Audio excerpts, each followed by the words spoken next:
Morning students. आज मैं आपको home science BA final year का सेकंड पेपर पढ़ाऊँगी, प्रसार शिक्षा।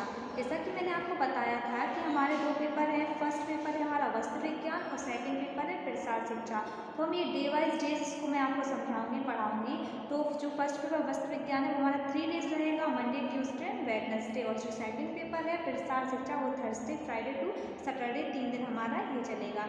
तो आज हम आपको सेकंड पेपर में पढ़ाएंगे। हमारा इसमें टॉपिक रहेगा आज इसमें हमारा आज का जो टॉपिक है सेकंड पेपर में, इसका टॉपिक रहेगा प्रसार शिक्षा के लक्ष्य एवं उद्देश्य। ये जो प्रसार शिक्षा है उसके क्या क्या लक्ष्य होते हैं, उनके क्या क्या उद्देश्य हैं। तो इसमें हमने आपको पहला जो उद्देश्य था शैक्षिक उद्देश्य। शैक्षिक उद्देश्य मैंने आपको ऑफलाइन क्लास में बता दिया था। उद्देश्य था कि लोगों तक शिक्षा पहुँचाना। प्रसार शिक्षा का सबसे पहला उद्देश्य शैक्षिक उद्देश्य की शिक्षा को हम किस तरीके से लोगों तक पहुंचा पाएँ, उसको और ऊपर तक ले जाया जाए, ग्रामीण क्षेत्रों में शिक्षा को किस तरीके से फैलाया जाए। तो शिक्षा से जुड़ा था इनका पहला उद्देश्य। सेकंड इनका उद्देश्य है हमारा भौतिक उद्देश्य, मटेरियलिस्टिक ऑब्जेक्टिव्स जिसे कहते हैं। तो भौतिक उद्देश्य में है कृषि प्रसार के भौतिक उद्देश्यों का क्षेत्र अत्यंत विस्तृत है। ग्रामीण का जीवन स्तर ऊंचा उठाने के लिए गांव में रोजगार के अवसर बढ़ाने, उन्हें आर्थिक समृद्धि प्रदान करने और उनके जीवन को सुखमय बनाना। इनका सेकंड उद्देश्य भौतिक उद्देश्य की लोगों अगर यदि ग्रामीणों का जो जीवन स्तर है उसको ऊंचा उठाना, उनके लिए गांव में रोजगार के अवसरों को और बढ़ाना और आर्थिक समृद्धि भी उनको प्रदान करना, उनके जीवन को और भी अधिक सुखमय बनाना। उन्हें आधुनिक सुख सुविधाओं से परिपूर्ण करने के निमित्त ही प्रसार शिक्षा कार्यक्रम का प्रतिपादन हुआ है।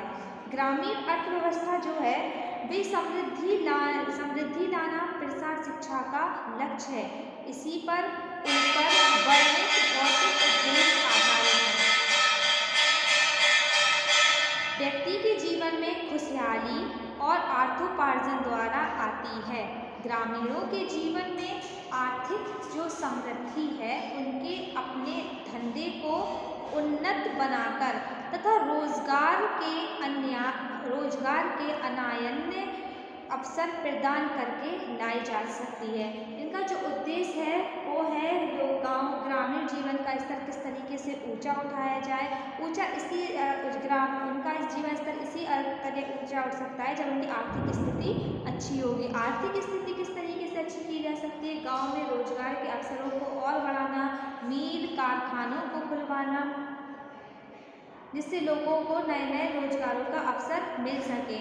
और जो लोग इनका केवल यही उद्देश्य नहीं कि मील कारखाने बनवाना, लोगों के इंटरेस्ट के ऊपर गांव के लोग क्या करना चाहते हैं, यदि वो कृषि करना चाहते हैं तो उनको कृषि संबंधी जो यंत्र होते हैं वो उनको उपलब्ध कराना, अच्छे खाद बीज इनकी जानकारी देना, अच्छी मिट्टी की कि किस मिट्टी से, किस बीज से, किस खाद से कौन सी फसल अच्छी और उपजाऊ होगी, इसकी जानकारी देना और उनको कृषि संबंधी यंत्र भी उपलब्ध कराना। इसके अलावा यदि कोई पशुपालन करना चाहता है तो पशु भी उनको उपलब्ध कराना, भेड़ बकरी ऊन भेड़ बकरी जिससे ऊन की प्राप्ति हो, बकरियों से दूध की प्राप्ति हो। तो यदि कोई ये भी कार्य करना चाहता है, ये रोजगार करना चाहता है तो भी उनको इस रोजगार की ओर आगे ले जाना। इसके अलावा भूमि की देखभाल और भूमि के अनुरूप खाद उर्वरक तथा जल की व्यवस्था कराना, गांव में जल व्यवस्था अच्छी कराना जिससे खेतों को अच्छी तरीके से पानी मिल सके और खेती भी उपजाऊ रूप से हो सके। पशु भी उपलब्ध कराना। यदि कृषि के अतिरिक्त अन्य ग्रामीण उद्योग धंधे भी परंपरागत जड़त्व के शिकार हैं, उनमें जैसे बढ़ईगिरी, टोकरी इत्यादि बुनना। यदि घर की महिलाएं भी कोई कार्य करना चाहती हैं तो उनके लिए भी रोजगार उपलब्ध कराना, जैसे कि वो घर में बैठ के टोकरियाँ भी बुन सकती हैं, पशुपालन में मुर्गी पालन भी कर सकती हैं, कुम्हारगिरी भी कर सकती हैं, कपड़े भी बुन सकती हैं।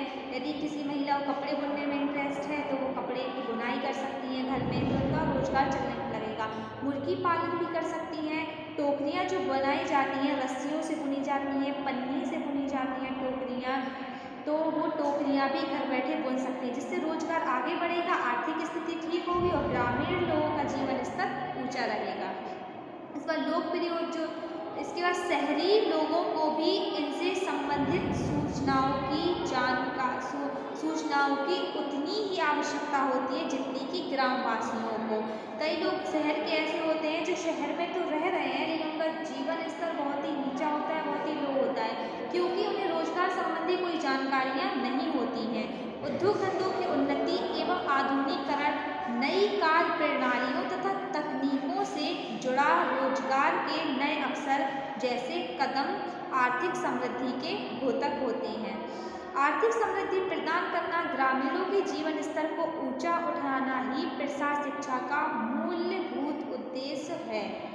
आर्थिक समृद्धि जीवन यापन की सुविधाएं प्राप्त करने में व्यक्ति को सक्षम बनाती है।